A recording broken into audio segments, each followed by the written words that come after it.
ભાજપના સાંસદ રામ મોકરિયાએ સરકારી વિભાગની પોલ ખોલી નાખી છે। સરકારી વિભાગમાં જે લોલમ લોલ ચાલી રહી છે તેની પોલ ખોલી ભાજપ સાંસદ રામ મોકરિયાએ પુરવઠા વિભાગની પોલ ખોલી છે। ગરીબોને અપાતા અનાજમાં ભેળસેળનો રામ મોકરિયાએ પર્દાફાશ કર્યો। અનાજમાં ભેળસેળની તપાસ કરવા રામ મોકરિયાની માગ। રામ મોકરિયાની રજૂઆત બાદ જિલ્લા કલેક્ટરના તપાસના આદેશ।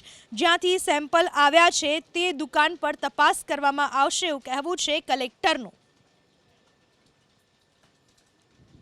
તપાસના આદેશ આપ્યા છે અને જ્યાંથી એમને સેમ્પલ કલેક્ટ કર્યા છે એની ટેસ્ટિંગ માટે અમે લેબોરેટરીમાં મોકલશું। સર આપણે જે રાજ્યસભાના સાંસદે ફરિયાદ કરી જનરલી આપણે સેમ્પલ બધા તપાસી જે માલ આવે એ સેમ્પલ ઓલરેડી જે માલ હોય છે એ જેમ આપ કહો છો લેબોરેટરીમાંથી અપ્રુવલ થાય ત્યાર પછી રિલીઝ હોય છે।